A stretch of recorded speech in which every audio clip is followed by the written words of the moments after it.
Hi, Mark. This is Edith, and my Chinese name is Zhong, and my student number is S04410398, and I am a freshman in NCUE. The title for the video is Jimmy Carter, Why I Believe the Mistreatment of Women is the number one human rights abuse.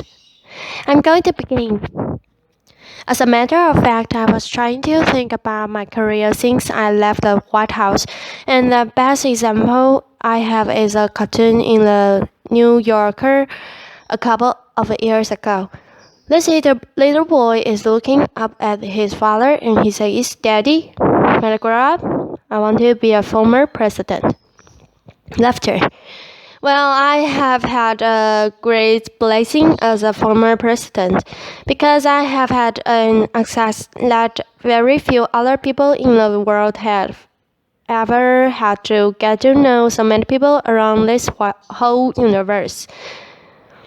Not only am I familiar with the 50 states in the United States, but also my wife and I have visited more than 145 countries in the world. And the Carter Center has had full-time programs in 18 nations on Earth.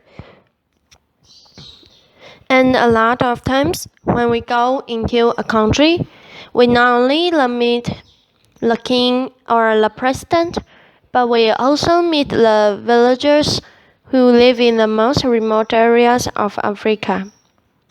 So our overall commitment at the Carter Center is to promote human rights. And knowing the world as I do, I can tell you without any equivocation that the number one abuse of human rights on earth is strangely not addressed quite often. It's the abuse of women and girls. Applause. There are a couple of reasons for this that I mentioned to begin with. First of all is the misinterpretation of religious scriptures, holy scriptures in the Bible, Old Testament, New Testament, Quran, and so forth. And these have been misinterpreted by men who are now in the ascendant positions in the synagogues and the churches and in the mosques. And they interpret these rules to make sure that women are ordinarily relegated to a secondary position compared to men in the eyes of God. This is a very serious problem. It's ordinarily not addressed. A number of years ago, in the year 2000, I had been a Baptist, a Southern Baptist for 70 years. I tell you, I still teach Sunday school every Sunday. I'll be teaching this Sunday as well. But the Southern Baptist Convention in the year 2000 decided that women should play a secondary position, a subservient position to men. So they issued an edict in effect that prevents women from being priests, pastors, deacons in the church, or chaplains in the military. And if a woman teaches a classroom in a Southern Baptist seminary, they cannot teach if a boy is in the room, because you can find verses in the Bible. There's over 30,000 verses in the Bible. Let's say that a woman shouldn't teach a man, and so forth. But the basic thing is the scriptures are misinterpreted to keep men in an ascendant position. This is an pervasive problem, because men can exert that power and if an abusive husband or an employer, for instance, wants to treat women, they can They can say that if women are not equal in the eyes of God, why should I treat them as equals myself? Why should I pay them equal pay for doing the same kind of work? The other very serious blight that causes this problem is the excessive resort to violence, and that is increasing tremendously around the world. In the United States of America, for instance, we have had an enormous increase in abuse of poor people, mostly black people and minorities, by putting them in prison. When I was in office as governor of Georgia, 1 out of every 1,000 Americans were in prison. Nowadays, 7.3 people per 1,000 are in prison. That's a sevenfold increase. And since I left the White House, there's been an 800% increase in the number of women who are black who are in prison. We also have one of the only countries on earth that still has the death penalty that is a developed country. And we rank right alongside the countries that are most abusive in all elements of human rights. In encouraging the death penalty, we're in California now, and I figured out the other day that California has spent $4 billion in convicting 13 people for the death penalty. If you add that up, that's $307 million it costs California to send a person to be executed. Nebraska this week just passed a law abolishing the death penalty because it costs so much applause. So the resort to violence and abuse of poor people and helpless people is another cause of the increase in abuse of women. Let me just go down a very few abuses of women that concern me most, and I'll be fairly brief, because I have a limited amount of time, as you know. One is genital mutilation.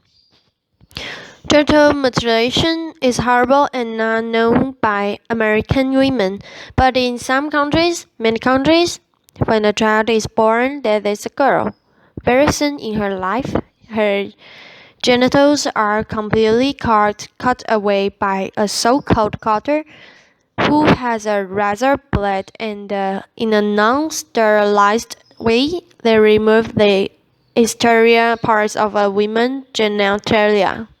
And sometimes in more extreme cases, but not very rare cases, they sew the orifice up so the girl can just urinate or menstruate. And then later, when she gets married, the same cutter goes in and open the orifice up so she can have sex. This is not a rare thing, although it's against the law in most countries. In Egypt, for instance, 91% of all the females that live in Egypt today have been sexually mutilated in that way. In some countries, it's more than 98% of the women are caught that way before they reach maternity. This is a horrible affliction on all women that live in those countries. Another very serious thing is horror killing, where I'm familiar with misinterpretation again of a holy scripture. There is nothing in the Quran that mandates this. Will execute a girl in their family if she is raped or if she marries a man that her father does not approve, or sometimes even if she wears inappropriate clothing. And this is done by members of her own family. So the family becomes murderers when the girl brings so-called disgrace to the family. An analysis was done in Egypt not so long ago by the United Nations, and it shows that 75% of these murders of a girl are perpetrated by the father, the uncle, or the brother, but 25% of the murders are conducted by women. Another problem that we have in the world that relates to women particularly is slavery, or human trafficking is called nowadays. There were about 12.5 million people sold from Africa into slavery in the New World back in the 19th century and the 18th century. There are 13 million people now living in slavery. The United States Department of State now has a mandate from Congress to give a report every year, and the State Department reports that 800,000 people are sold across international borders every year into slavery, and that 80% of those sold are women into sexual slavery. In the United States, right this moment, 60,000 people are living in human bondage or slavery. Atlanta, Georgia, where the Carter Center is located and where I teach at Emory University. They have between 200 and 300 women. People sold into slavery every month. It's the number one place in the nation because of that.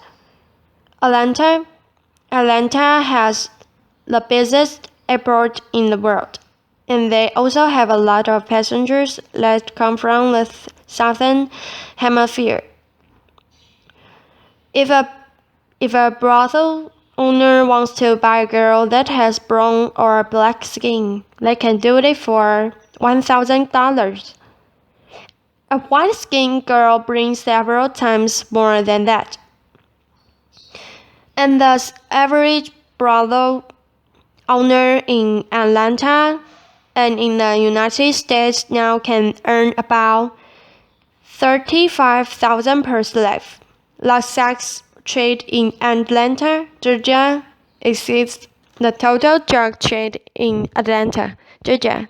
So this is another very serious problem, and the basic problem is prostitution, because there's not a whorehouse in America that's not known by the local officials, the local policeman, or the chief of police, or the mayor, or so forth. And this leads to one of the worst problems, and that is that women are bought increasingly and put into sexual slavery in all countries in the world. Sweden has got a good approach to it. About 15 to 20 years ago, Sweden decided to change the law, and women are no longer persecuted if they are in sexual slavery. But the brothel owners and the pimps and the male customers are persecuted, and applause, prostitution has gone down. In the United States, we take just the opposite position. For every male arrested for illegal sex trade, 25 women are arrested in the United States of America, Canada, Iran. I've already said Sweden, France, and other countries are moving now towards this so-called Swedish model. That's another thing that can be done. We have two great institutions in this country that all of us admire: our military and our great university system. In the military, they are now analyzing how many sexual assaults take place. The last reported got there were 26,000 sexual assaults that took place in the military. 26,000? Only 3,000, not much more than 1%, are actually prosecuted. And the reason is that the commanding officer of any organization, a ship like my submarine, or a battalion in the army, or a company in the Marines.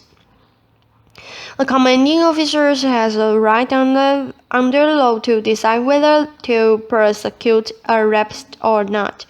And of course, the last thing they want is for anybody to know that under their command, sexual assaults are taking place, so they do not do it.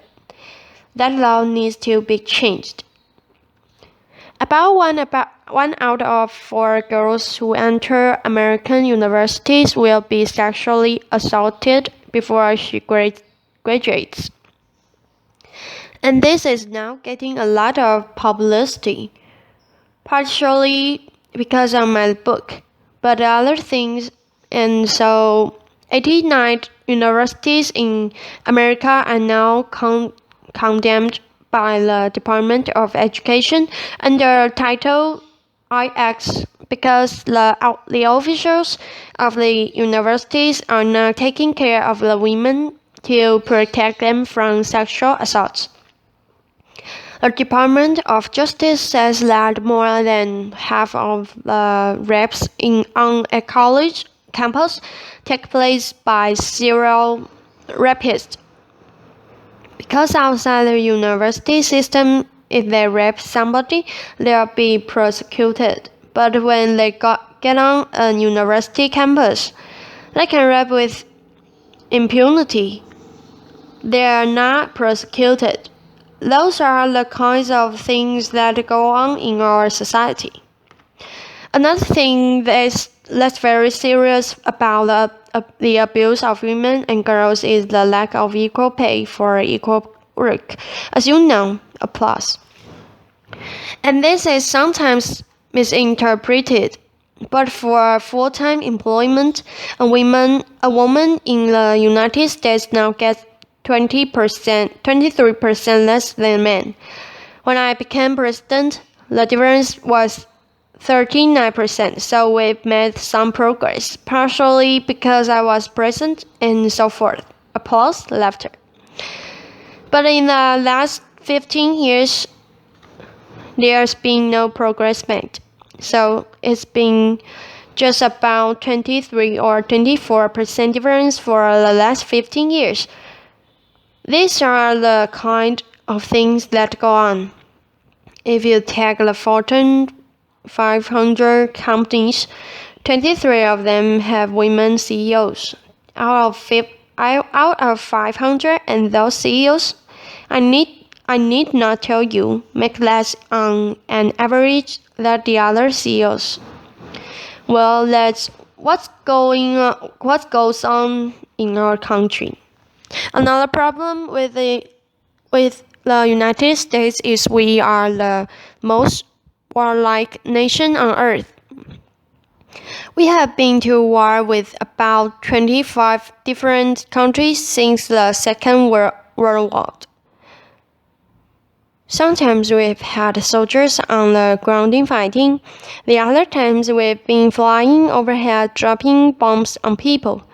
Other times, of course, now we have drones that attack people and so forth.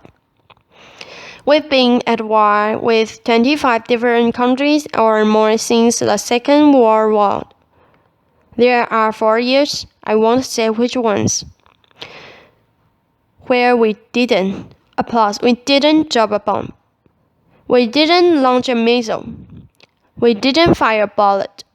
But anyway, that kinds of things, the result of to violence and the misinterpretation of the Holy Scripture are what causes, are the basic causes or of abuse of women and girls.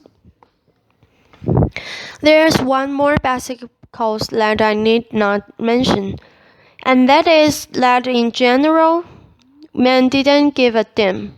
Applause. That's true. The average man that might say, I'm against the abuse of women and girls quietly accepts the privileged position that we occupy. And this is very similar to what I knew when I was a child, when separate but equal had existed. Racial discrimination, legally, had existed for 100 years, from 1865, at the end of the war between the states, the Civil War, all the way up to 1960s, when Lyndon Johnson got the bills passed for equal rights. But during that time, there were many white people that didn't think that racial discrimination was okay, but they stayed quiet because they enjoyed the privileges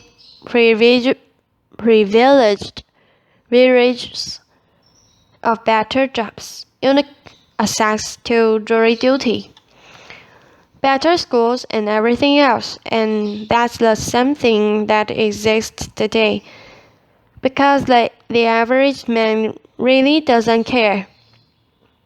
Even though they say I'm against discrimination against girls and women, they enjoy a privileged position, and it's very difficult to get the majority of men who control the university system, the majority of men that control a military system, the majority of men that control the governments of the world, and the majority of men that control great religions. So what is the best thing that we need to do today? I would say the best thing that we could do today is for the women, is the powerful nations like this one. And where you come from, Europe or so forth, who have influence and who have freedom to speak and to act, need to take the responsibility on yourselves to be more forceful in demanding an end to racial discrimination against girls and women all over the world. The average woman in Egypt doesn't have much to say about her daughters getting genitally mutilated and so forth. I didn't even go down to detail about that.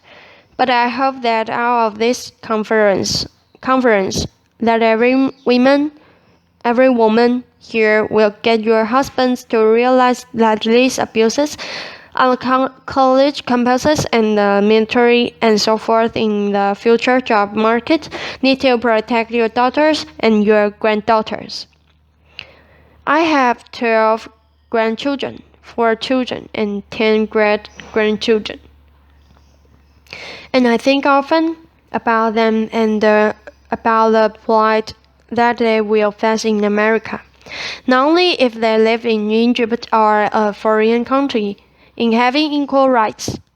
And I hope that all of you will join me in being a champion for women and girls around the world and protect their human rights. Thank you very much. Applause. Thank you for listening.